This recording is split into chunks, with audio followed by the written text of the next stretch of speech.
thank you for watching these videos. I hope we are all learning something new. So this will be the last video on this series, on the first several series that I've done. Basically, on what I was explaining about the incursion, the cultural aspect, and why the Kato tribe, the people who came invading, why they invaded, why the whys, the how, the who's. This is gonna be the last part. So today, this video basically is gonna be for me now to sum up or summarize everything, but using other more evidence. So make sure you watch part 1, 2, and all other whatever series, so that you can connect the dots. So thank you for watching.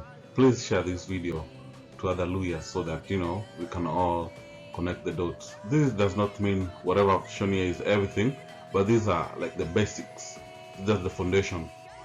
So, my goal is to send other lawyers to go out and look for other information other than what you've been taught, because there's a lot of information out there, but if you don't go out and look for it, we're not gonna find it. Just like it's written in the Bible, you have to search.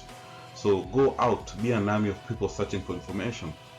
Now on this video, we're just gonna be collaborating history through pieces of lost clues, pieces of lost clues or lost segments, and then we're gonna piece them up together and see what we're gonna find, or what kind of history we're gonna come up with at the end of the day. So thank you for watching. So like I've been saying before, UNESCO has done a lot of things to make sure we don't find out our real history. And it's not just UNESCO. Before UNESCO, we had the British Royal Geographical Society, or Royal Geographic Society of British. And their goal was to make sure certain people, the farmers of Africa, don't find out their history. The Victorian era, they were working under the umbrella of British, the Royal Geography Society of British, and they hid a lot of information. So don't expect to go out and find any kind of real information, because it's hidden. But we have to read, we have to go out and search, like I've said. So the Luos, the Tutsi, the Hima, the Nyamulengo were the main actors who the Europeans used to basically hide the history. It's not just them, but it's a lot of people that work together with the Mzungu to make sure you don't find anything other than calling you savage. You don't have history, you don't know anything, you never build any civilization, you're nothing. It's part of a big agenda to control, dominate, and delete history. So this man right here, I don't want to mention his name because of censorship. I've learned a lot of things from him. One of the things that I've learned is that DNA and language always aligned. If you read history about certain people and you see a shared language or shared similar culture, then there should be some ancient connection, genetic connection between these two groups. And I've been, since I learned that, I always go back to etymologies and I try to figure out, like, why are these people using this word, and if it fits somewhere, then it means at some point these people were close together to each other, or maybe they live not too far from each other. So DNA and language is very important. If you share certain words with certain people, that means you guys used to live close to each other or within close proximity. So always look for that. Any words, any sign of words, language, cultural, it shows resemblance, or some kind of shared genetic or shared ancient history. So I learned this from him. So there's one word found in Luya, because most of the Mzungus who came to Luya land, they had an agenda. Most of them were sent by the Rockefellers, so they had an agenda. The agenda was to portray all the farmers or the Bantus as savages, witches, people who worship ancestor spirits. So before any of these people came to Africa, they went somewhere to be trained and then dispatched to Africa. So whatever they were trained was go there and portray these people as savages. So that was the main goal. None of these people came to Africa with any goal or any reason to tell the truth about we the farmers. So we have to go back and search our own history. Otherwise, if you rely on what the Mzungu said, you're not gonna find anything other than talking so bad about you, talking down on you. So according to them, they said Luyas never had, they didn't know how to count numbers. They didn't even have word for colors. So I found this word Inda Ilala, and I thought about it. Why do Luyas say Inda Ilala when talking about children coming from one, like one womb? So I look at these two words, and it struck me really, because Inda Ilala, you find Inda, stomach, or womb, Ilala, one. So from that I kept going, and I discovered that Inda Ilala, Ilala is a Semitic word which means one, Ilala. So why are they using it, Inda Ilala? So when you'll see, because when lawyers are talking about family, say, hey, these people coming from one family, say Inda Ilala, one family Inda Ilala, or one from one root Inda Ilala. So why are they using this word?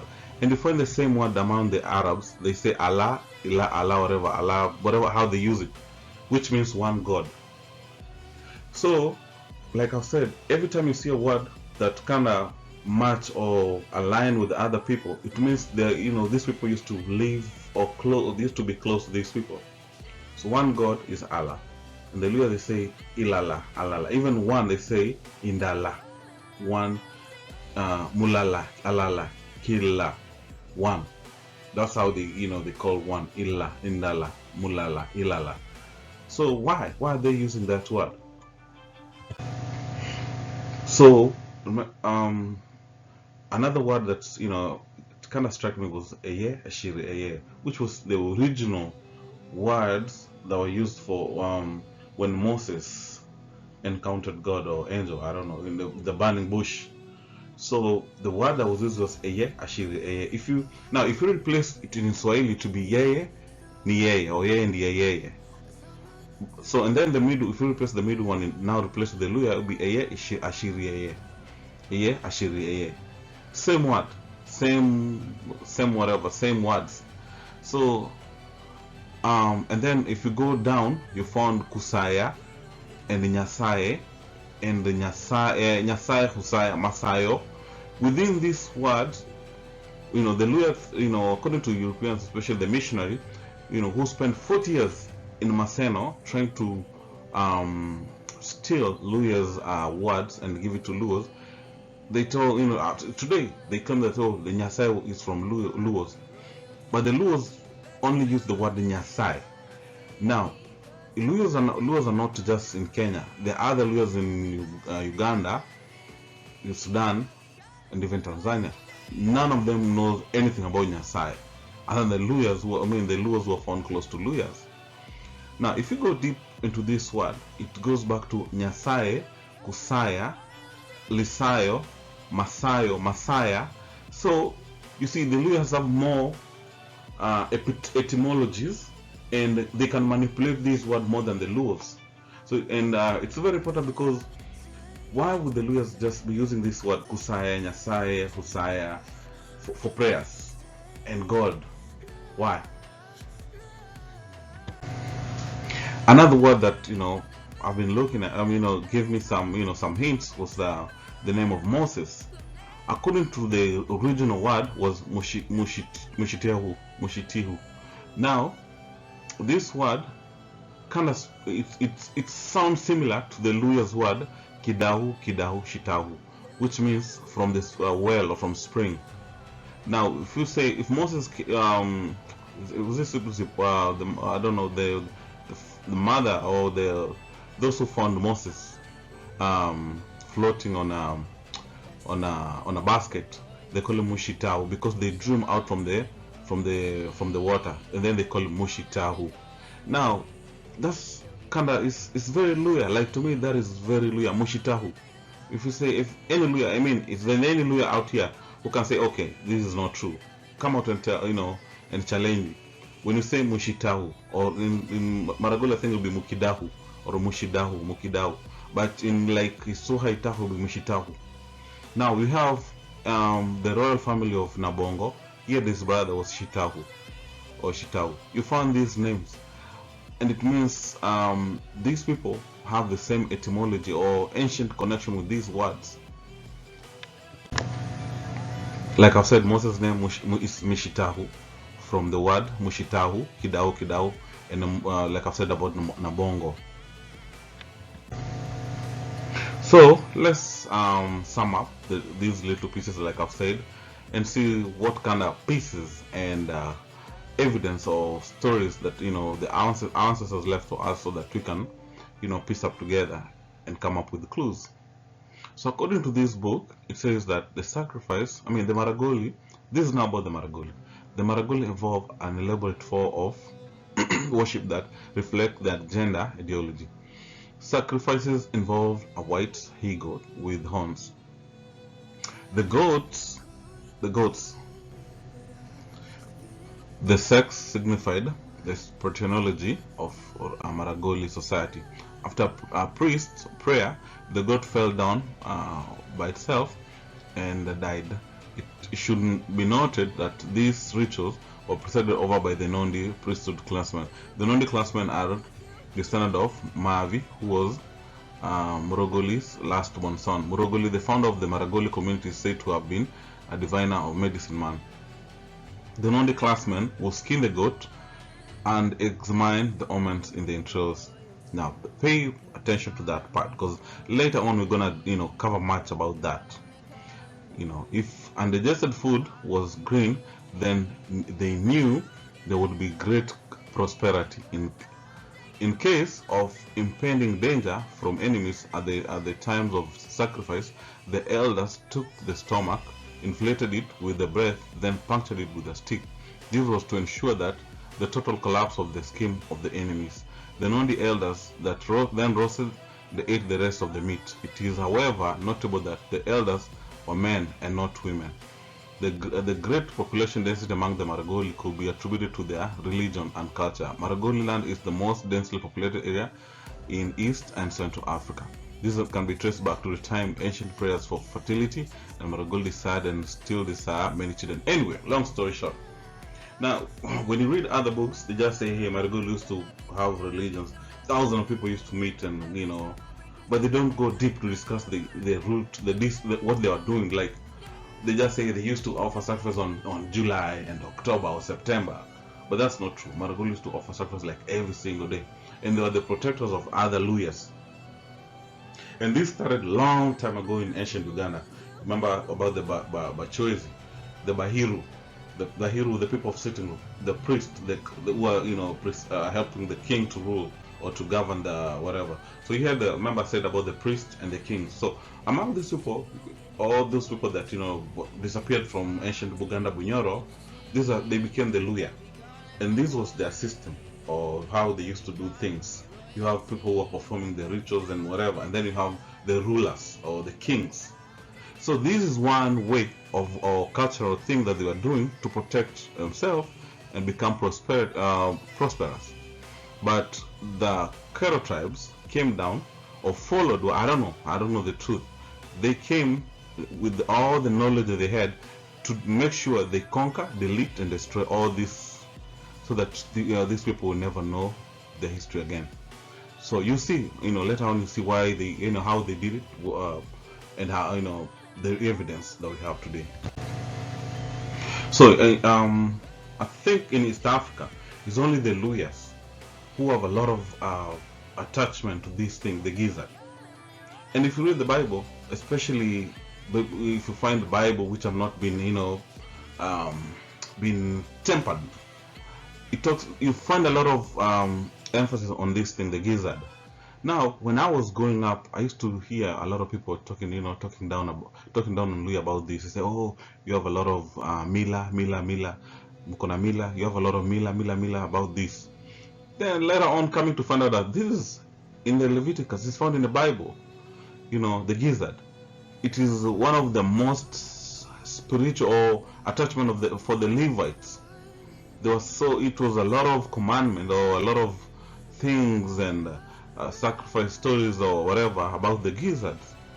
Now, like I've said, it's only the Luhya. Like in Kenya, it's only the Luhya who have any connection to this. You know, if, for instance, among Luhya, you're not supposed even to share the gizzard.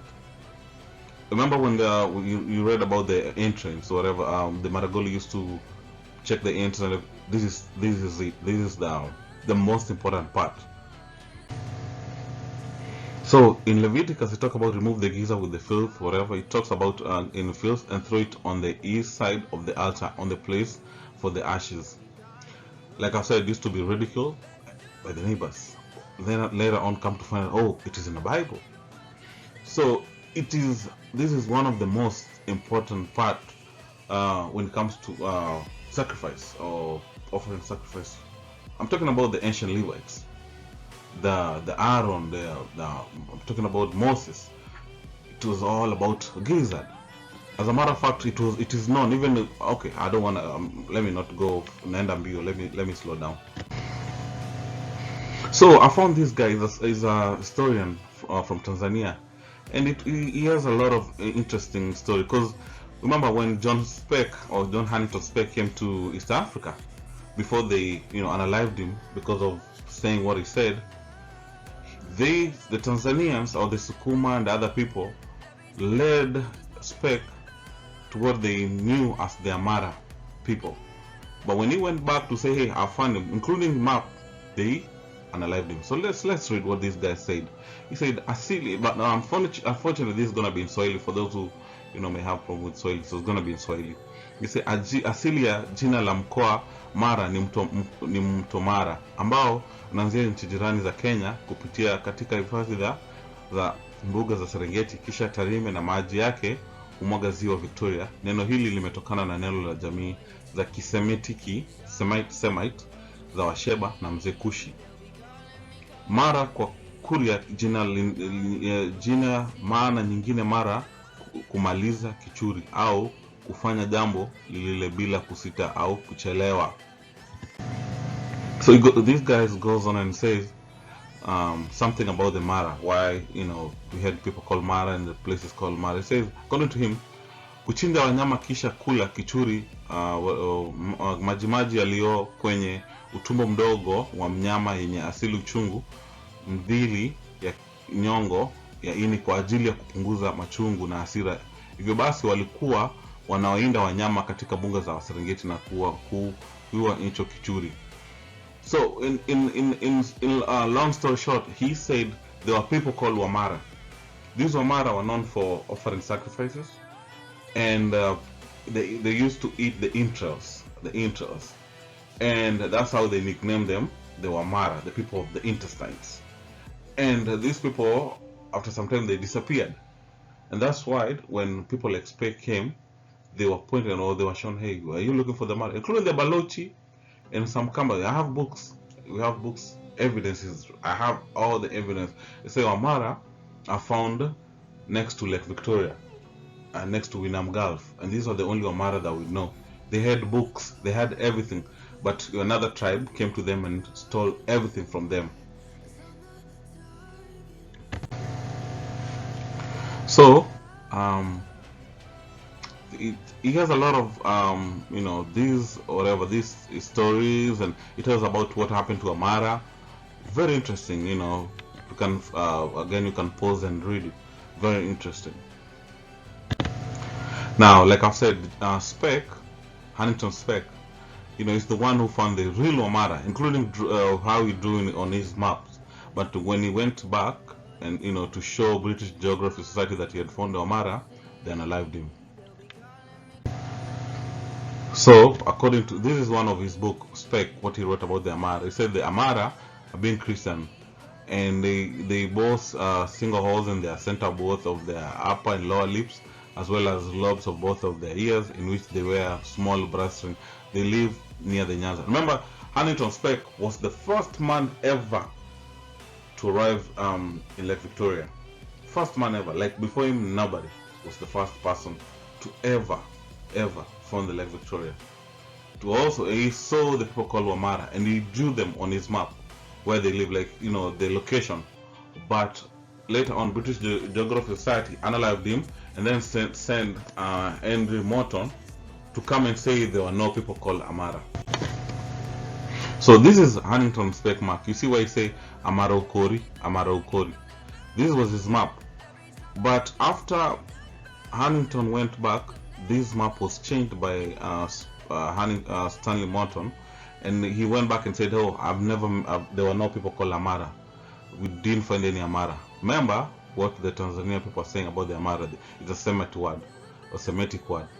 And now after these people disappeared, or this whatever story disappeared, and you know, vanished completely, gone. Another word that I've been, you know, very interesting thing that I've, you know, everybody needs to help. We all need to go out and research all these things. No, according to Kenyan history, we were told that the word the Nyanza came with the Luos. But if you do more research, you'll find there are more Nyanza words deep in Zimbabwe, some in eastern Congo, even one in Burundi. There's a place called Nyanza, and then you have Nyanza that, you know, historically for 50 years we've been told that, oh, the word Nyanza is Nilotic, it came from down with the Luos. But you know, like I said, we have other Luos. We have Luos in Acholi, we have in Uganda, we have Alur, who are pretty much they speak the same language as the Luo of Kenya, but they don't understand anything about Nyanza. They don't understand anything about Nyasai. So, you know, they pretty much stole our history. There's no way you like, you have two brothers or three brothers, but one has his own language that is not understood by other, you know, other siblings. It don't make sense at all. So this is another interesting book about circumcision and indentation in Western Kenya and Eastern Uganda. According to this book, it tried to explain something that for years has been like a context, or I don't know, because you have Somalis, especially the Somalis, they have a very weird claim that circumcision was introduced to Bantus, or the farmers, by the Nile Hamites.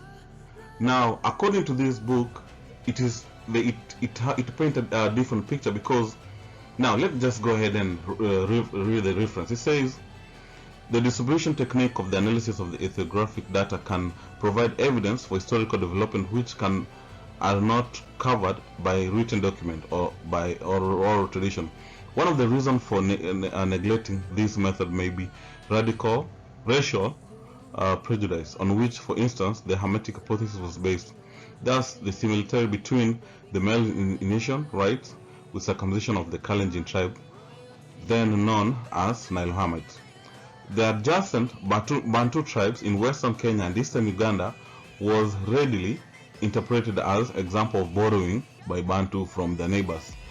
A descriptive account is given of this ritual among the Bantu and 6 Kalenjin tribes with a quantitative analysis. Absence of presence of about 100 different traits form the basis of a systematic comparison of which tribe with all other tribes. This resulted in 2 different matrices of these similarities.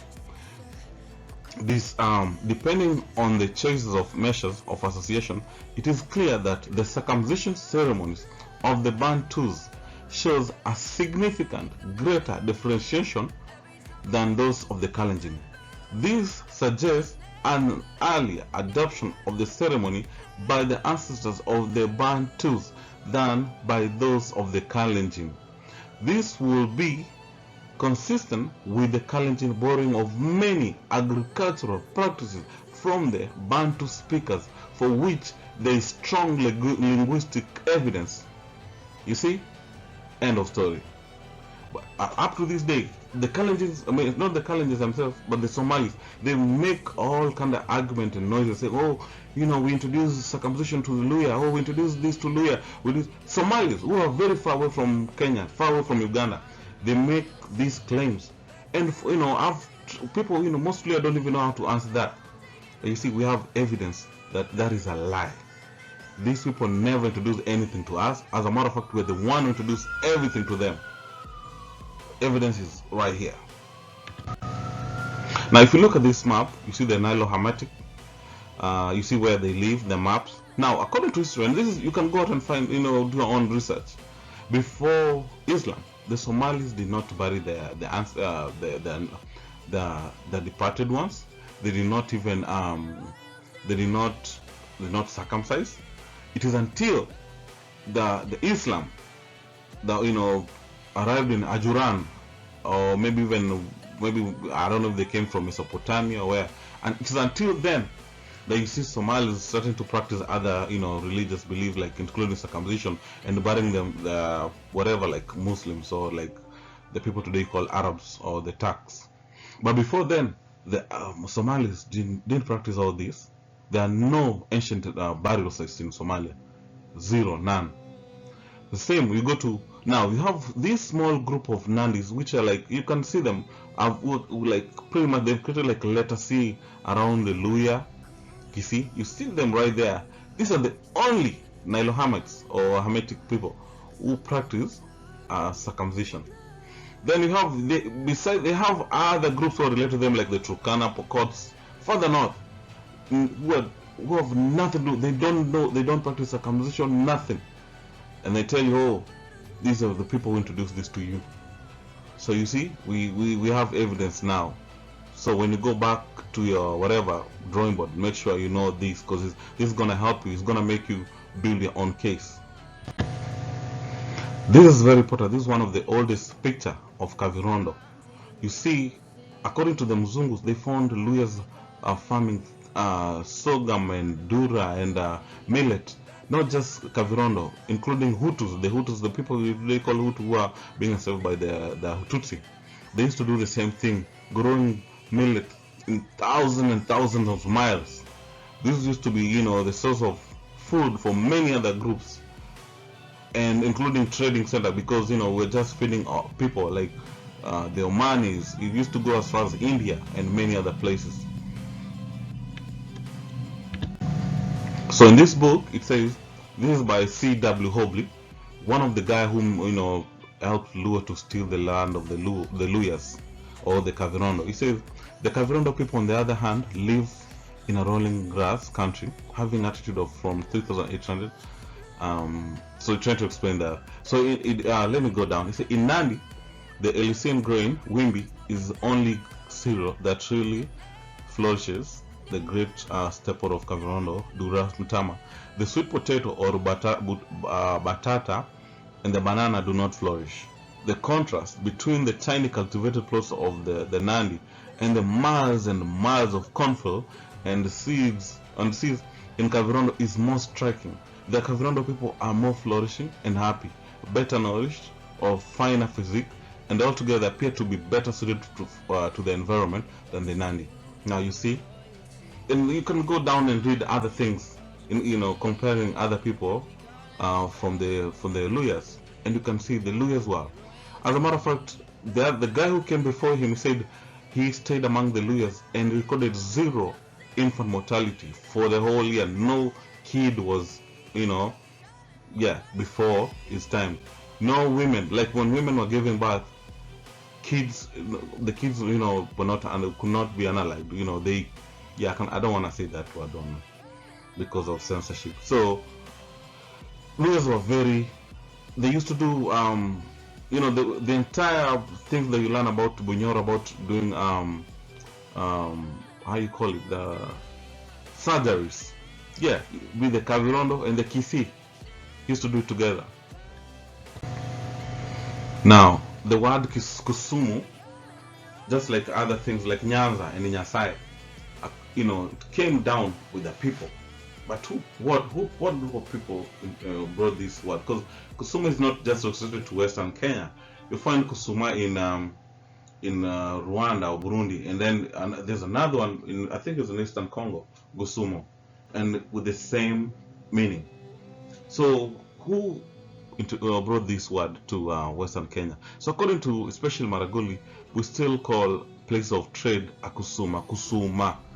It comes from the word, the type of food, vushuma, ukusuma, and also like where you, like barter, wherever you are, you exchange food, or vusuma. So that's where the word comes from. Like you go to trade or hustle for food, vusuma, kusuma. But according to historian, the Mzungus, who didn't like the Luyas, they gave credit to the Luos, so it became Luos word, but it's Maragoli's word. So according to this book here, it says about the trades. It gives credits to the Logoli, because after a lot of research, especially by Wagner Gunther, he discovered that a lot of markets in Buganda and many other places, they had Luya names, especially the Logoli. Places like Kusuma, Mbale, and many others, Indeve, which became Entebbe. These are our Maragoli names. So there's no way. It's not just coincidence. This is well recorded thing. These are all Luya history. Not just one group of Luya, but all Luyas. It gives credit to all Luyas, not just one group. But I'm emphasizing on this because this is where I find all this information. But I know it was always together. So there are so many those trading centers in Uganda and Kenya, and before Mzungu arrived, and it was the Luyas, or the Luyas who pretty much created these markets. And the Luos came in just like the Tutsi and the Hima, and imposed the Mpako, where you sell and then pay them taxes. The payment was in form of, now they became like the lord. It's like the lordship. You grow your own stuff, you make your own unga, or however you call it, and then after you sell, they demand their own portion. If not, fight or war. And that's how they wanted to dominate everything. That's how the Luyas kept losing their their land and control, because the Luos are doing that. Every time they create a market, the Luos come in, take over. So that's, yeah. Now another thing is the burial sites in ancient Aksuma in Ethiopia. So according to historians, there are people who are called pre-Aksumite, who are buried with broken pots. So they have done a lot of research. They just call them the pre-Aksumite, and you don't go further than that. The pre-Aksumite, nothing else. But if you dig deeper, you discover that these were people related to the other group of people, who are pretty much founded the Lalibela and other group on Yeha. They are called the pre-Aksumite. We have two groups of people, the pre-Aksumite and the Aksumite.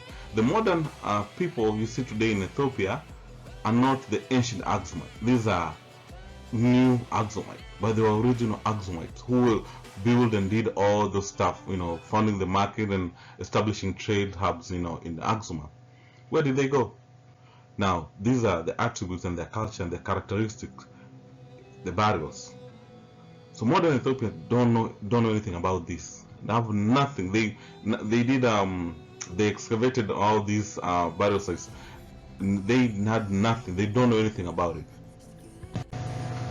Now, when you read about the Logoli, Maragoli, when the Muzungu came in, he said they found him buried with the broken pot. This is Wagner, Gunther Wagner. It is in this book. He said the ancestors, the Maragoli, used to bury their people with the pot minus his neck and place on his head. So and people are being whipped. It was a lot of fight by the Mzungu to ensure that they delete this part of the culture. Now let me show you where else this was, this part of this culture or whatever was going on or happening, other than just Aksuma and Western Kenya, because this is very interesting.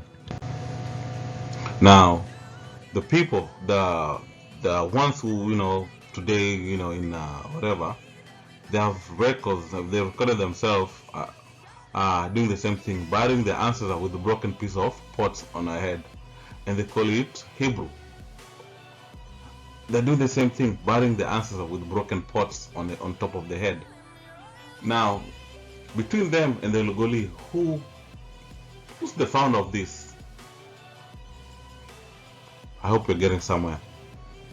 This customary of burying people with a broken piece of pots on top of the head, who is the founder or who is the originator of this culture?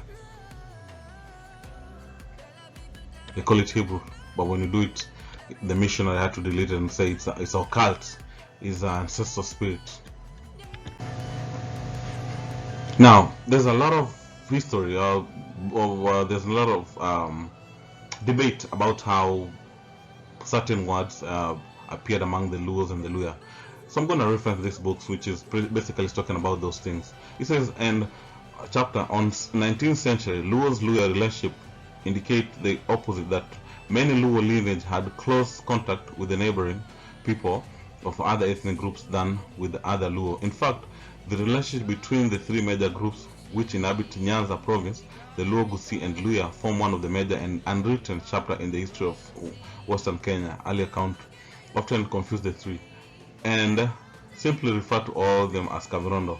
More recent historiology has tended to exaggerate the distinction between Nilos and Bantu, so that one has to follow the history of Western Kenya through separate ethnic chapters. Now, Dan says the names for household, wooden hoes, sorghum, maize, beans, and numbers of other crops essentially the same in the Luo and the Goli languages, suggesting a self-cultural act contains the influence in the matter. Now, you see down there, who's the informant? William Ocheng. You see, now this why, this explains why a lot of credit was given to the Luos instead of giving back the credit to the Luya. And it also explains why when Luos go to visit other Luos like Alur, Lango, and other like going back to Sudan, and they tell them the names of certain things, they don't understand each other because they're using Logolese word, they're using our words, our language to explain things that they assume, because when you tell a lie for a very long time, you assume it's the truth. So they basically using our words to express their knowledge of stolen history. So like when they go back and say we are from Nyanza, assuming that actually we'll understand Nyanza or wherever. But these are, I'm just using this as an example, or Wishuma, or many, we have so many things that these people have stolen from us, but we're not gonna go back and forth about it. But yeah, it's a lot. Like I said, Luos spoken in Kenya, Tanzania, Southern Luo language is closely related to Alur, Lango, actually, and Adola. I don't even know what that means. But a lot of words that they have in Kenya do not correlate or do not share any historical context with those who are found today in Uganda, Ethiopia, or elsewhere. So how does this happen? Now, the Lembas, going back to the Lembas. The Lembas, according to this book, it says the Lemba enthusiasm for sacred deals, animal sacrifice, rituals, slaughter of animals, food taboos, the circumcision rites, and endogamy all seem to suggest a Semitic influence of resemblance. Now, embedded in an African culture. Now, using the same words or whatever, you can find the same attributes, the same things, or the same explanation about the culture of the Luya.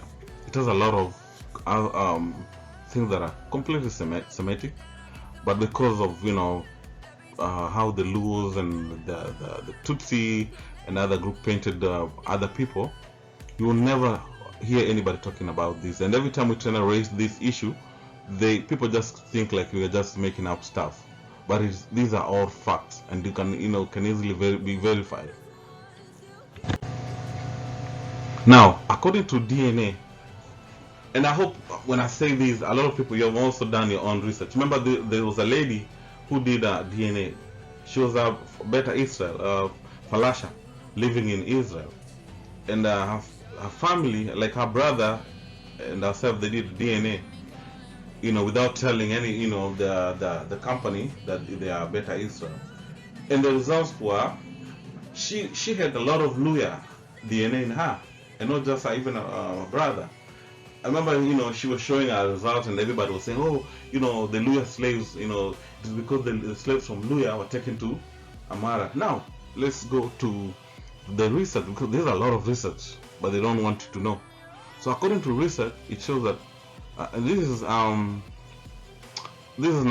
my research. These are the Mzungus doing it, and as a matter of fact, they will make sure mostly I don't even know. You can't even, some of these westward cannot be accessed from Africa. So according to this, these show that our Ethiopian Highlander share common genetic ancestry and are largely in an admix of two ancestral groups, additional 5. The large ancestry component show high similarity to African population, particularly the Luya. Let me repeat, particularly the Luya located in neighboring Kenya. Now, this should be a shocker. It's a shocker, but because like I've said, most people assume these are, I've read articles written by Luya, but by the Luos, they always claim that we are just we are hunting gatherers. We are people who we are the most useless group. And that's how they look at us. They pretty much believe that we don't have history. We are like one of the most useless. The way they talk to us in Kenya, the way Luo treat Luya, it's just the same way the Tutsi treat Hutus, and how the Nyamulengo treat other people in Congo. They don't regard us as human beings. It is so bad, especially when it comes to politics and other things. They treat Luya so bad. So it's something that I've noticed and I've been paying attention. And after I did my research, I discovered that these people have ancestral enemy with the Luyas, and they know so much about the Luyas, and they share this information among themselves while stealing Luya's history. Let me not dwell on that. Now, the Beta Israel, they perform the same thing. Remember when I was talking about the Gizzard?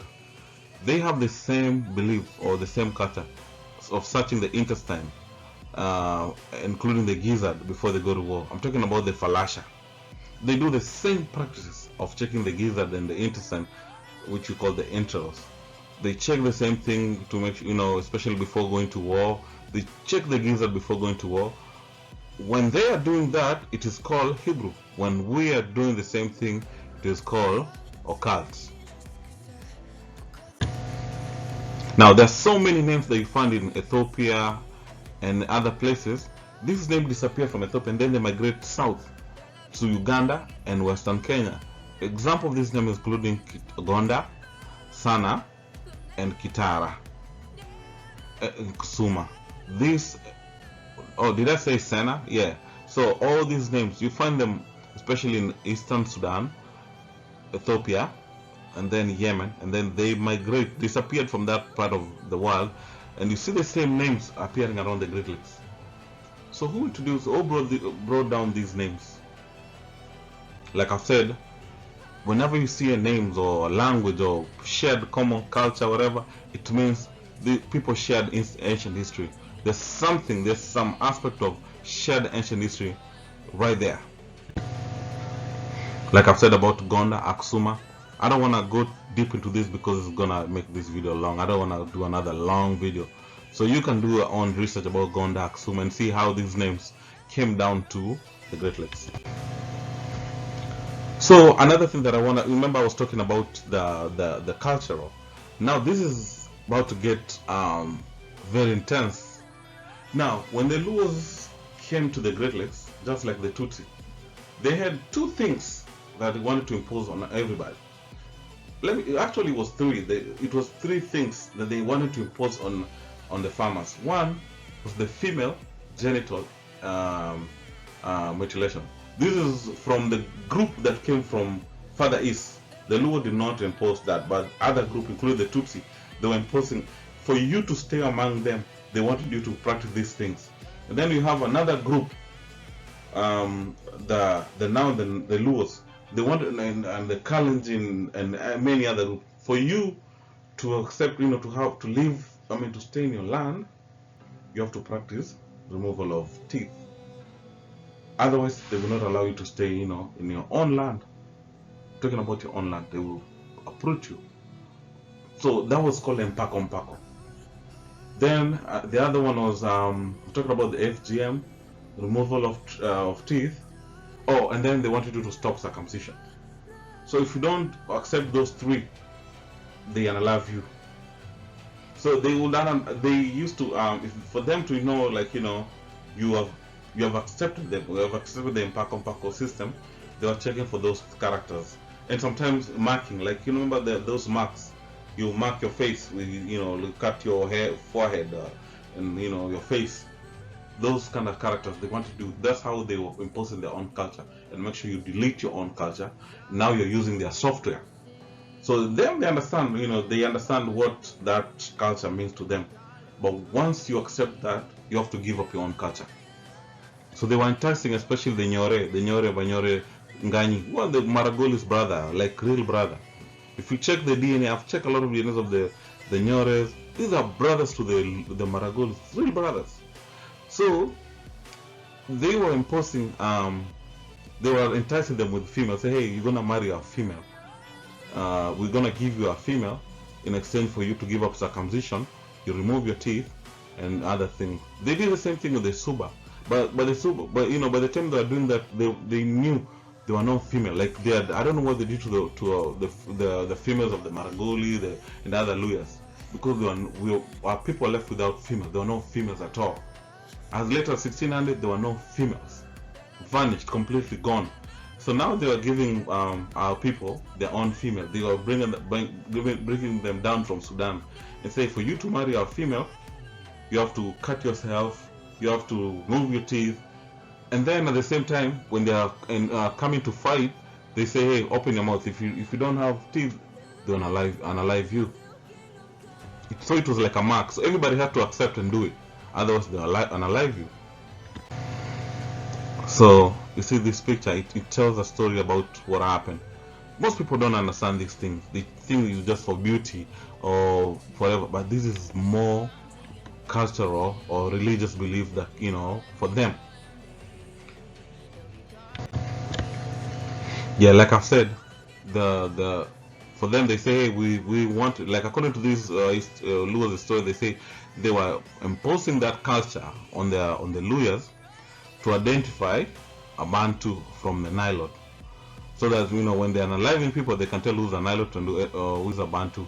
And also they were lying, oh, we're also doing it because in case of a fight and one of us is unalived, we can tell this was our Nilotic guy or whatever. So, and like I said, there were penalties for those who did not accept it,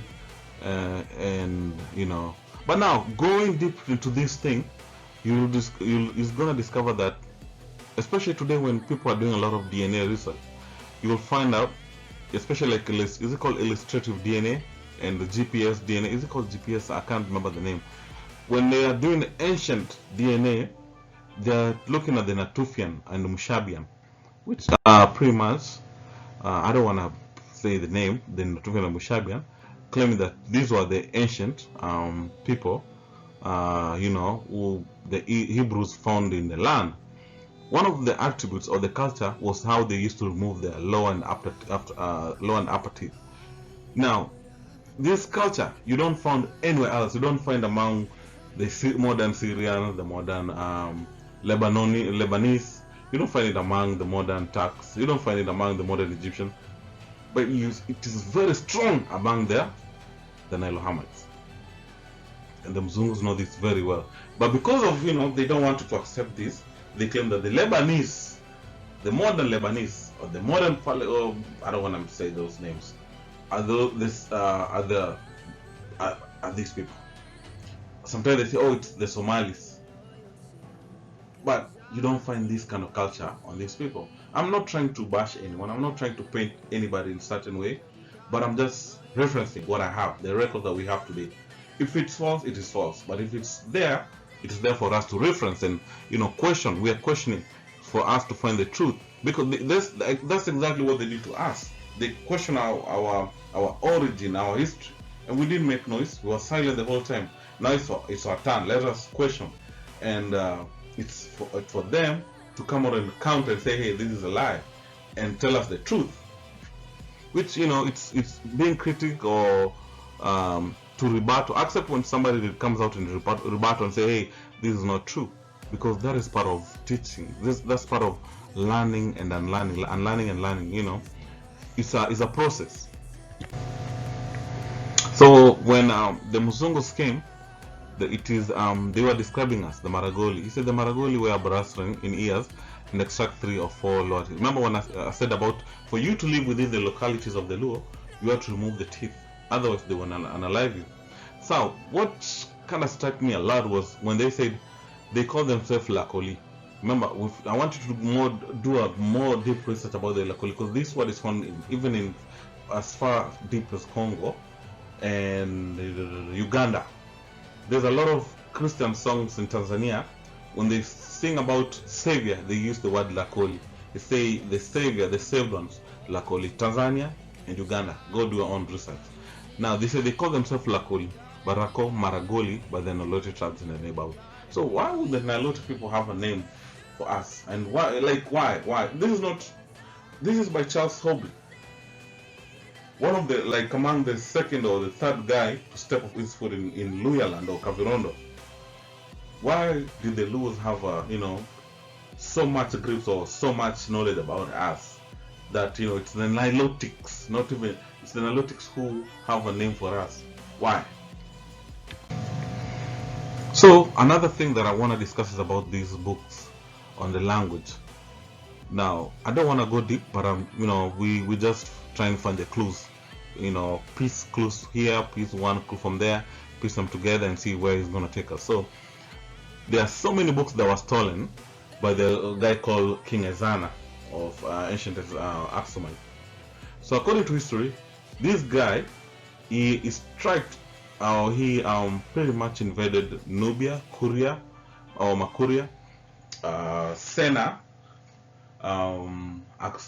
where else?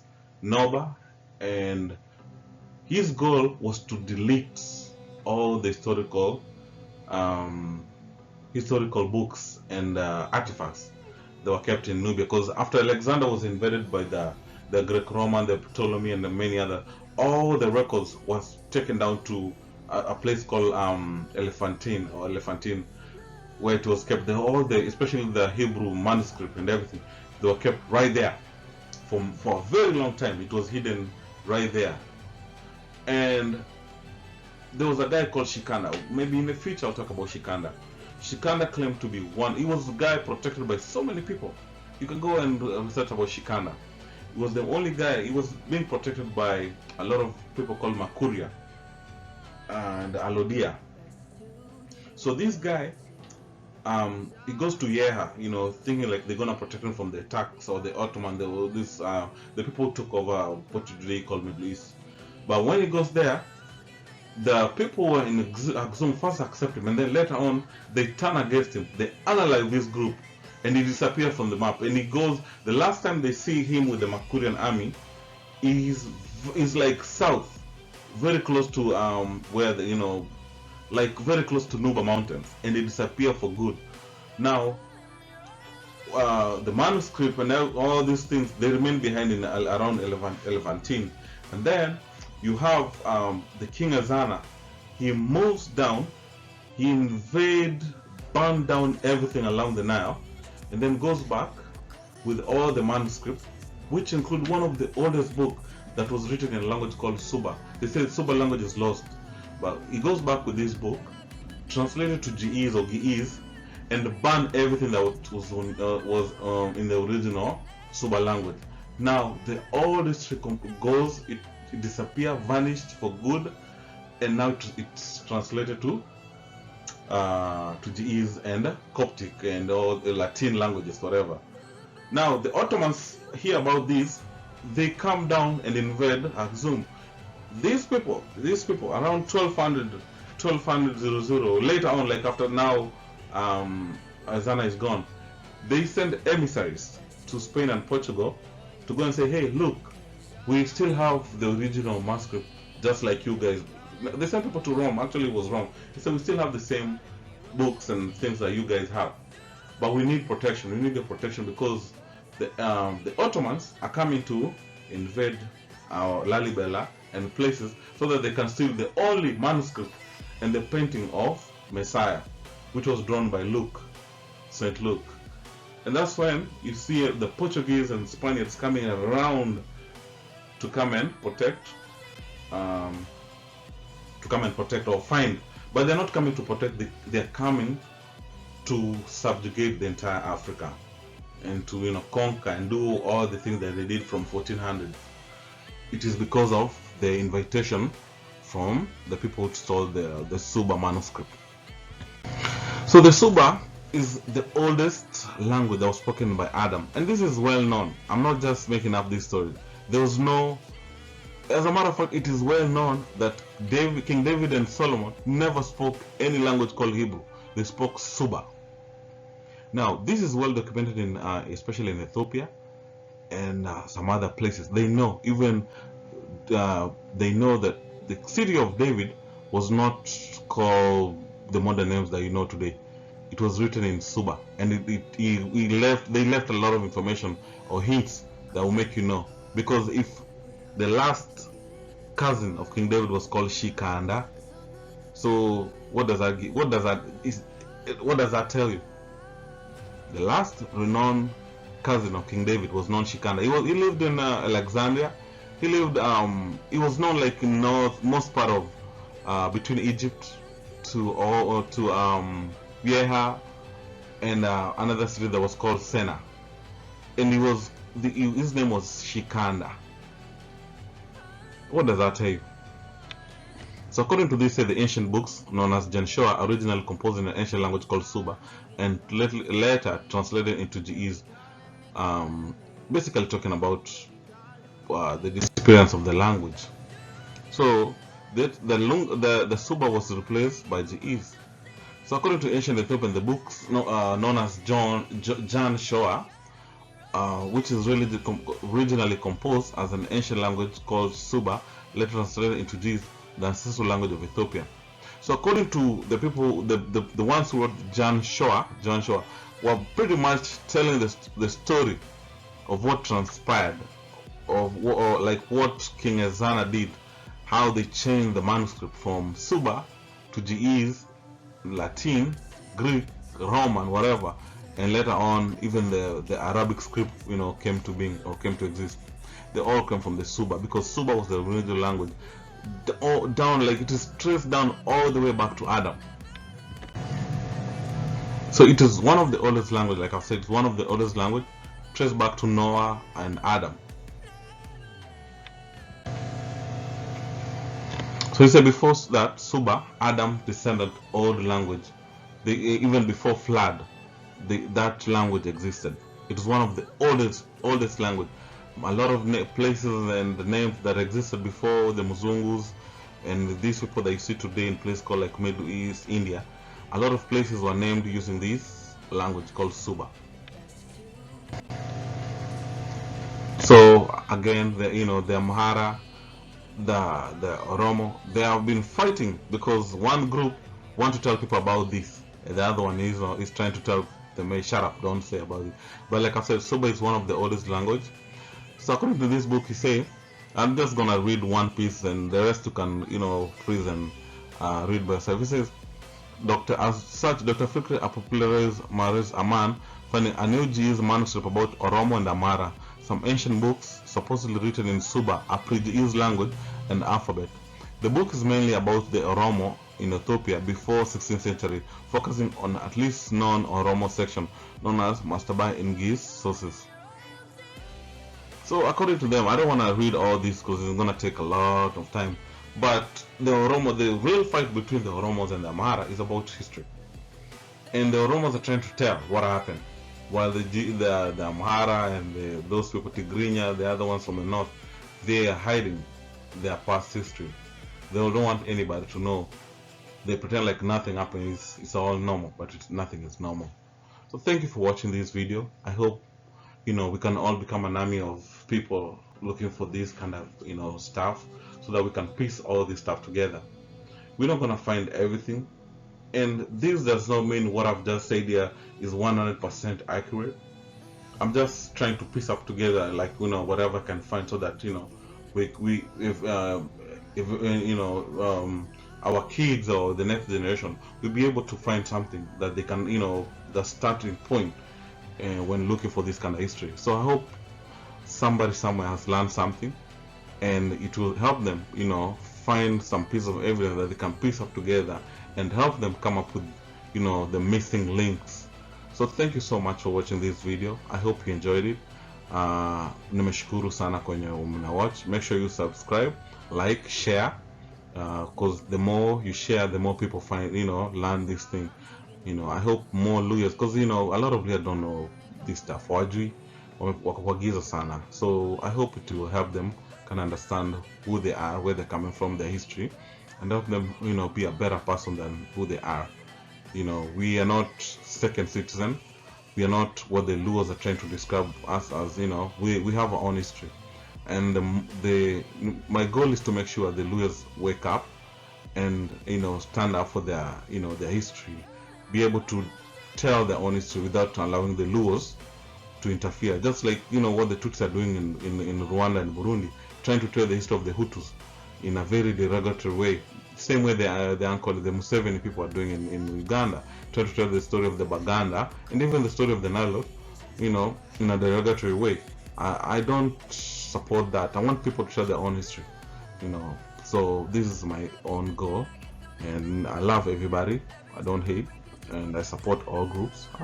We're all brothers, but my goal is to make sure I tell my own history from my own eyes, like vile mimi mwenyewe naona. So God bless you all, and have a nice weekend. Thank you. God bless you.